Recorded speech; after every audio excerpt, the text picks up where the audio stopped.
kabar kalian hari ini? Semoga kita semua dalam keadaan sehat dan tetap semangat ya. Anak-anak, hari ini kita akan belajar di tema 3, peduli terhadap makhluk hidup, pada subtema 1, hewan dan tumbuhan di lingkungan rumahku pada pembelajaran kita yang ketiga.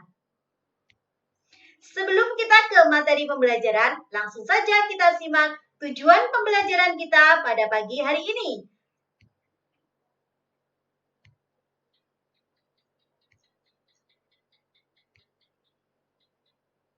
Oke, langsung kita ke materi ya. Anak-anak, kita hidup di dunia ini sangat bergantung pada yang namanya tumbuhan. Selain sebagai penyedia oksigen, tumbuhan juga penyedia bahan makanan bagi kita. Untuk itu, mari anak-anak kita mengenal bagian-bagian dari tumbuhan dan fungsinya. Perhatikan gambar berikut ini.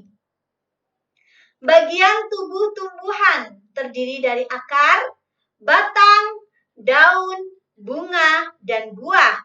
Yang masing-masing dari bagian tubuh tumbuhan ini memiliki fungsi yang berbeda-beda. Kita bahas satu persatu mulai dari akar. Akar letaknya paling bawah, yakni berada di dalam tanah. Akar memiliki fungsi menyerap air dan zat hara dari dalam tanah untuk diberikan ke seluruh tubuh tumbuhan. Kemudian yang kedua, batang. Batang ini berfungsi sebagai distributor dari air dan zat hara yang telah diserap oleh akar. Selain itu, tumbuhan berfungsi untuk menopang tubuh tumbuhan. Dan yang ketiga adalah daun. Daun adalah bagian terpenting dari tumbuhan karena daun berfungsi sebagai tempat untuk fotosintesis, yakni kegiatan memasak makanan oleh tumbuhan hijau dengan bantuan cahaya matahari. Selanjutnya anak-anak, kita ke bunga. Bunga memiliki peranan sebagai alat perkembangbiakan dari tumbuhan. Dan setelah itu ada biji dan buah. Biji adalah berguna untuk melestarikan jenis tumbuhan dan buah sebagai tempat menyimpan cadangan makanan.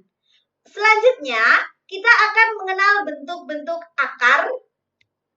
Perhatikan gambar berikut ini. Macam-macam akar yang akan kita pelajari adalah yang pertama, ada akar tunggang yang dimiliki oleh tumbuhan dikotil atau tumbuhan berkeping dua. Kemudian yang kedua, akar serabut. Seperti pada gambar, akar serabut ini dimiliki oleh tumbuhan dengan biji berkeping satu, contohnya padi dan jagung. Dan yang ketiga adalah akar gantung. Akar gantung ini dimiliki oleh tumbuhan beringin. Dan yang terakhir adalah akar napas. Akar napas ini dimiliki oleh tumbuhan yang hidupnya di air, contohnya adalah tumbuhan bakau. Selanjutnya kita akan mempelajari macam-macam batang. Kita mengenal bermacam-macam tumbuhan. Di antaranya ada yang batang berkayu, yakni pohon jati, pohon mahoni, dan batang basah, yakni pohon bayam dan kangkung, juga sawi. Setelah ini anak-anak, kita mempelajari tentang macam-macam daun. Daun di sini berbagai macam bentuk tulangnya dibedakan menjadi daun dengan bentuk menyirip, seperti pada gambar. Kemudian menjari, dan ada juga yang bentuknya sejajar. Oke, selanjutnya kita belajar tentang bunga dan bagian-bagiannya. Bunga memiliki bagian-bagian yang sangat banyak, di antaranya yang berwarna-warni kita sebut dengan mahkota bunga. Kemudian sebagai alat perkembangbiakan bunga ada putik dan juga ada benang sari. Nah, pada saat putik dan benang sari ini menyatu terjadi proses penyerbukan, maka jadilah yang namanya bakal biji yang berada di dalam kantung benang sari. Di bagian bawah terdapat kelopak bunga seperti pada gambar. Kemudian ada tangkai bunga yang masing-masing memiliki fungsi yang berbeda-beda. Oke, selanjutnya anak-anak, ada buah dan biji, di mana buah dan biji ini memiliki peranan yang sangat penting, yakni sebagai tempat menyimpan cadangan makanan untuk buah, dan biji berfungsi untuk melestarikan jenis tumbuhan tersebut. Seperti nampak pada gambar berikut ini. Buah dan biji yang ada dalam tanaman. Oke, untuk uji pemahaman kita kali ini, kalian akan mengerjakan lembar kerja peserta didik. Kemudian, dalam lembar kerja tersebut, kalian akan menuliskan jawaban kalian pada link berikut ini.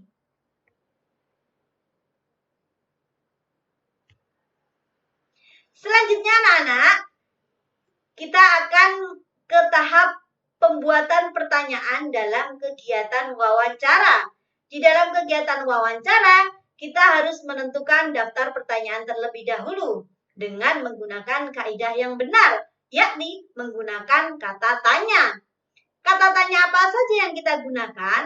Apa, kapan, siapa, di mana, mengapa, dan bagaimana.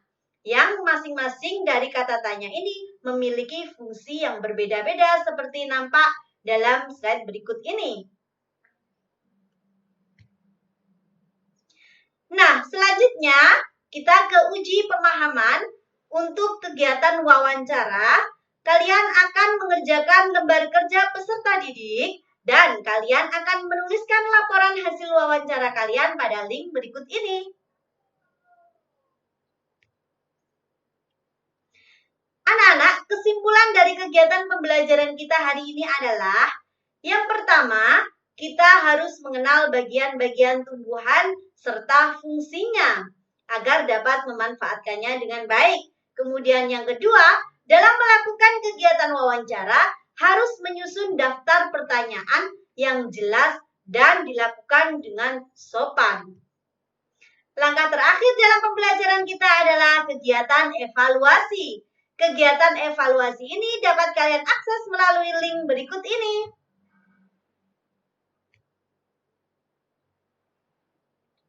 Selamat bekerja anak-anakku, jangan lupa berdoa dulu ya. Terima kasih atas pembelajaran hari ini. Jangan lupa terapkan protokol kesehatan, gunakan masker saat keluar rumah, rajin-rajinlah mencuci tangan, dan jaga jarak agar kita terhindar dari virus corona. Wassalamualaikum warahmatullahi wabarakatuh.